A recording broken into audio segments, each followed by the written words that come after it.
بصرہ کی گلیوں میں سورج کی پہلی کرنوں کے ساتھ زندگی کی رونق لوٹ آئی تھی۔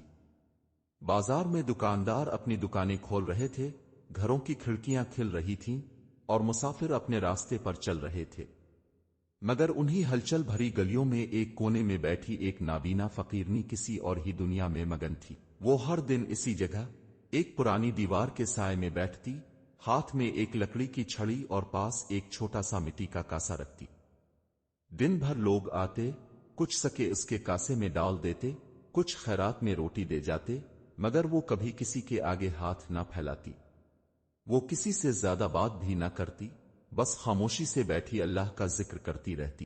بہت سے لوگ اس کے پاس آ کر حیران ہوتے، کچھ کہتے یہ بڑھیا کون ہے، کہاں سے آئی ہے، اس کا کوئی گھر نہیں، مگر کوئی اس کے بارے میں کچھ نہ جانتا تھا۔ وہ ہمیشہ اسی جگہ بیٹھی نظر آتی، اسی سادگی اور سکون کے ساتھ۔ ایک دن ایک نوجوان عالم دین وہاں سے گزرا۔ اس نے فقیرنی کو دیکھا اور رک گیا۔ وہ اس کی سادگی اور چہرے کی روشنی دیکھ کر حیران ہوا۔ وہ قریب گیا اور بولا، ماں جی، میں نے سنا ہے کہ اب بہت دانائی کی باتیں کرتی ہیں، کیا میں اب سے کچھ سیکھ سکتا ہوں؟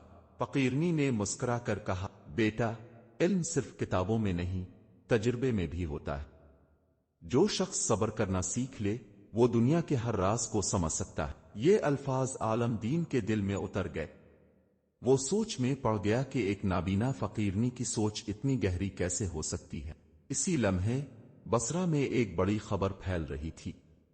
بادشاہ خود شہر میں عام لوگوں کی حالت دیکھنے کے لیے آ رہا تھا۔ یہ غیر معمولی بات تھی۔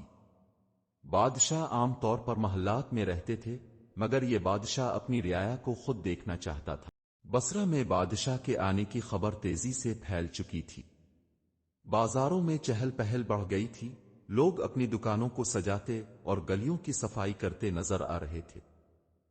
ہر کوئی چاہتا تھا کہ جب بادشاہ گزرے تو اسے بصرہ کی بہترین جھلک نظر آئے۔ بادشاہ کا دربار ہمیشہ قلعے میں لگتا تھا، مگر آج وہ قلعے سے باہر نکل کر اپنی رعایا کی حالت دیکھنے آیا تھا۔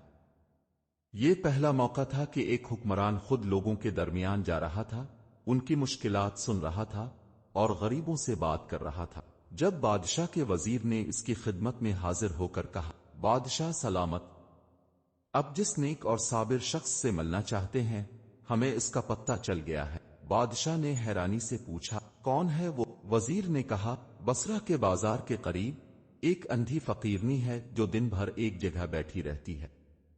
وہ نہ کسی سے کچھ مانگتی ہے، نہ کسی سے شکو کرتی ہے۔ لوگ کہتے ہیں کہ اس کے الفاظ میں حکمت ہے اور وہ اللہ پر بھروسہ کرنے والوں کی بہترین مثال ہے۔ یہ سن کر بادشاہ نے سوچ میں پڑ گیا۔ وہ ایک لمحے کے لیے خاموش رہا، پھر بولا، اگر وہ واقعی ایسی ہے تو ہمیں اس کے پاس چلنا چاہیے۔ یہ سن کر دربار میں موجود وزراء حیران ہو گئے۔ وہ سوچنے لگے کہ کیا واقعی بادشاہ خود ایک فقیرنی سے ملنے جائے گا، مگر بادشاہ کا فیصلہ اٹل تھا۔ وہ اپنے محافظوں اور وزراء کے ساتھ بصرہ کی اس گلی کی طرف روانہ ہو گیا جہاں فقیرنی بیٹھی تھی۔ ادھر فقیرنی اپنی جگہ پر بیٹھی تھی، اسے معلوم بھی نہیں تھا کہ بصرہ کا بادشاہ خود اس کی طرف آ رہا ہے۔ بازار کے لوگ حیرت سے یہ منظر دیکھ رہے تھے کہ بادشاہ، اس کے وزراء اور شاہی محافظ ایک غریب نابینا عورت سے ملنے جا رہے ہیں۔ بصرہ کے لوگ حیرت سے دیکھ رہے تھے کہ بادشاہ خود ایک نابینا فقیرنی سے ملنے کے لیے جا رہا تھا۔ یہ ایک ایسا منظر تھا جو پہلے کبھی نہ دیکھا گیا تھا۔ عام طور پر بادشاہوں کے دربار میں لوگ اپنی شکایات لے کر آتے تھے، مگر آج بادشاہ خود ایک غریب عورت کے پاس جا رہا تھا۔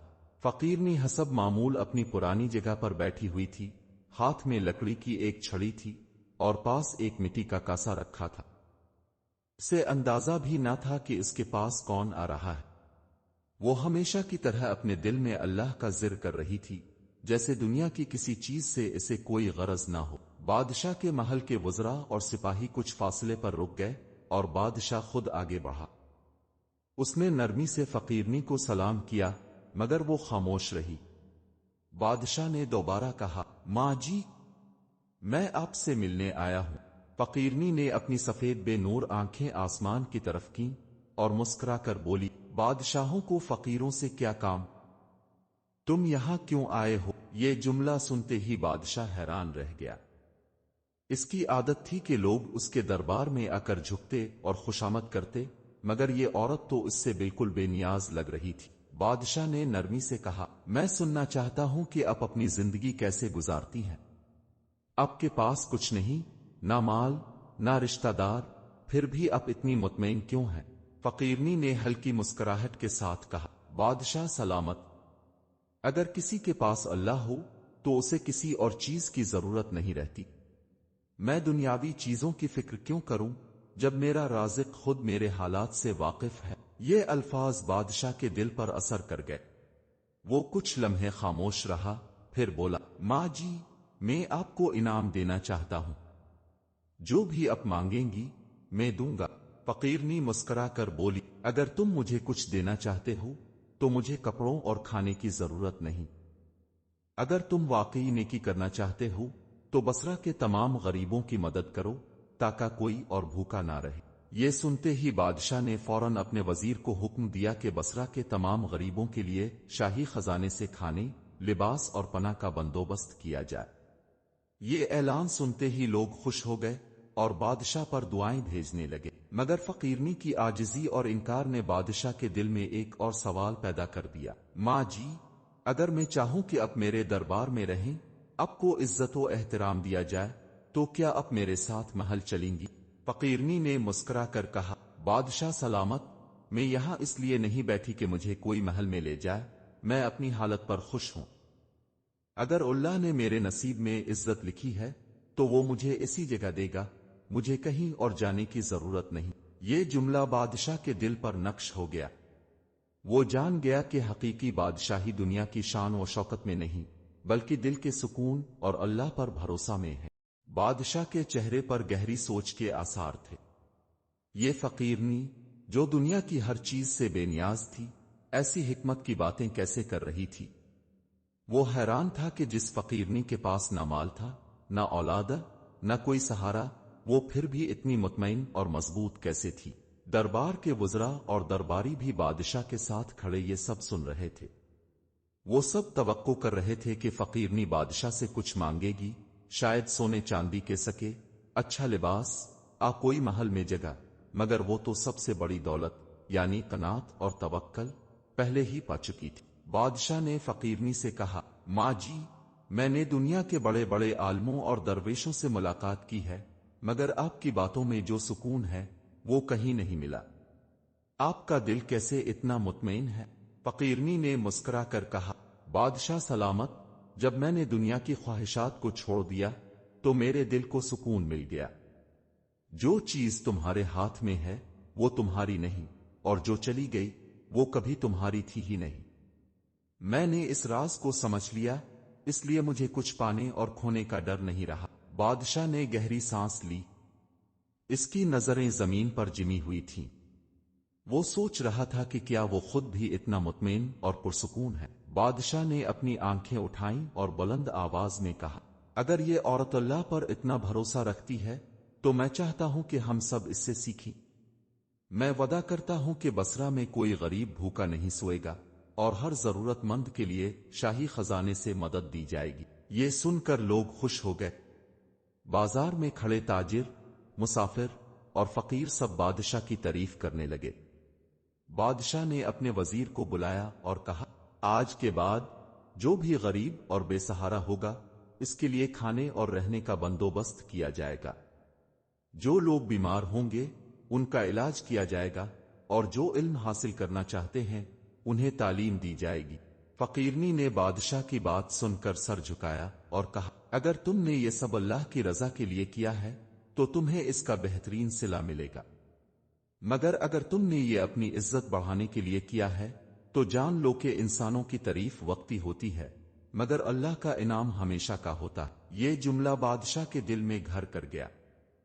اس نے سوچا کہ واقعی اگر میں نے یہ سب دکھاوے کے لیے کیا تو اس کا کوئی فائدہ نہیں، مجھے سچائی اور اخلاص کے ساتھ کام کرنا ہوگا۔ بادشاہ نے فقیرنی کو سلام کیا اور بولا، ماں جی، میں نے آج جو سیکھا وہ کسی دربار کے عالم سے بھی نہ سیکھ سکا۔ آپ کی باتوں نے میری زندگی بدل دی۔ یہ کہہ کر بادشاہ اپنے سپاہیوں اور وزراء کے ساتھ واپس قصر کی طرف روانہ ہوا، مگر اس کی آنکھوں میں ایک نئی روشنی تھی۔ کہتے ہیں کہ اس دن کے بعد بصرہ میں کئی خیرات خانے کھولے گئے، جہاں ہر ضرورت مند کو کھانا، لباس اور پناہ دی جاتی تھی۔ بادشاہ کی یہ نیکی صرف ایک دن کی نہیں رہی، بلکہ اس کے بعد آنے والے حکمرانوں نے بھی یہ روایت جاری رکھی، مگر فقیرنی ہمیشہ کی طرح اسی جگہ بیٹھی رہتی۔ لوگ آ کر اس سے نصیحت لیتے، کچھ اسے کھانے اور کپڑے پیش کرتے، مگر وہ ہمیشہ مسکرا کر کہتی، جس کے پاس اللہ ہے اسے کسی اور سہارے کی ضرورت نہیں۔ بادشاہ قصر کی طرف واپس جا رہا تھا، مگر اس کا دل ابھی بھی فقیرنی کی باتوں میں الجھا ہوا تھا۔ وہ اپنے آپ سے سوال کر رہا تھا، کیا میں واقعی انصاف پر مبنی بادشاہ ہوں؟ کیا میرا دل دنیا کی چمک دمک سے آزاد ہے؟ قصر پہنچتے ہی بادشاہ نے اپنے وزراء کو طلب کیا اور کہا، بصرہ کے ہر ضرورت مند کی فہرست بنائی جائے تاکہ ہم ان کی مدد کر سکیں۔ کوئی بھوکا نہ سوئے، کوئی بے لباس نہ رہے اور کوئی بیمار دوا کے بغیر نہ رہے۔ وزراء نے یہ حکم سنا تو ایک دوسرے کی طرف حیرانی سے دیکھنے لگے۔ وزیر خاص آگے بڑھا اور بولا، بادشاہ سلامت، کیا یہ سب صرف ایک فقیرنی کی باتوں کی وجہ سے ہو رہا ہے؟ بادشاہ نے مسکرا کر کہا، ہاں، ایک نابینا فقیرنی نے وہ سبق سکھا دیا جو مجھے کسی عالم اور استاد نے نہیں سکھایا۔ دوسری طرف فقیرنی اپنی جگہ بیٹھی رہی۔ کچھ دنوں بعد شہر میں یہ مشہور ہو گیا کہ بادشاہ کے قصر میں ایک بہت بڑی ضیافت رکھی گئی ہے، جہاں تمام غریبوں کو کھانا کھلایا جائے گا اور ہر فقیر کو ایک لباس دیا جائے گا۔ فقیرنی کے پاس کچھ لوگ آئے اور کہا، ماں جی، بادشاہ نے تمہاری بات مان لی، اب تمہیں بھی قصر میں چل کر کھانے اور انعام لینے جانا چاہیے۔ فقیرنی نے مسکرا کر کہا، میں کیوں جاؤں؟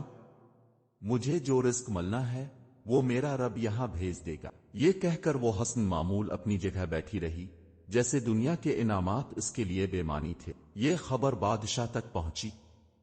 جب اسے معلوم ہوا کہ فقیرنی قصر آنے سے انکار کر چکی ہے، تو وہ خود دوبارہ اس کے پاس جانے کے لیے نکل کھڑا ہوا۔ اس بار اس کے ساتھ بہت زیادہ سپاہی اور درباری نہیں تھے، بس وہ اور چند قریبی ساتھی تھے۔ جب وہ فقیرنی کے پاس پہنچا تو اس نے نرمی سے کہا، ماں جی، میں نے آپ کی بات مان کر بصرہ کے غریبوں کے لیے خیرات کا بندوبست کر دیا ہے، مگر میں چاہتا ہوں کہ آپ میرے ساتھ قصر چلیں تاکہ میں آپ کو وہ عزت دوں جس کی آپ حقدار ہیں۔ فقیرنی نے مسکرا کر کہا، بادشاہ سلامت، اگر عزت محلات میں رہنے سے ملتی تو ہر بادشاہ سب سے زیادہ عزت دار ہوتا، مگر اصل عزت تو دل کے سکون میں ہے اور وہ مجھے یہی ملتا ہے۔ بادشاہ کی آنکھوں میں آنسو آ گئے۔ وہ جان گیا کہ اصل بادشاہی زمین کی سلطنت نہیں بلکہ اللہ پر بھروسہ اور قناعت ہے۔ کہتے ہیں کہ اس دن کے بعد بادشاہ کا رویہ مکمل طور پر بدل گیا۔ اس نے بصرہ میں ایسا عدل اور رحم قائم کیا کہ اس کے بعد آنے والے حکمران بھی اس کی مثال دیتے تھے، مگر فقیرنی نے ہمیشہ کی طرح اپنی پرانی جگہ پر بیٹھنا جاری رکھا، اور جو بھی اس کے پاس آتا وہ صرف ایک جملہ کہتی، جس کے پاس اللہ ہے اسے کسی اور سہارے کی ضرورت نہیں۔ اور یوں ایک اندھی فقیرنی نے بصرہ کے بادشاہ کو وہ سبق سکھایا جو اسے سونے اور جواہرات سے بھرے محلات میں کبھی نہ ملا تھا۔ اگر آپ کو یہ کہانی پسند آئی ہو تو لائک ضرور کریں، اپنی رائے کمنٹ میں دیں، اور مزید دلچسپ کہانیوں کے لیے ہمارا چینل سبسکرائب کرنا نہ بھول شیئر کریں تاکہ یہ سبق آموز کہانی زیادہ سے زیادہ لوگوں تک پہنچے۔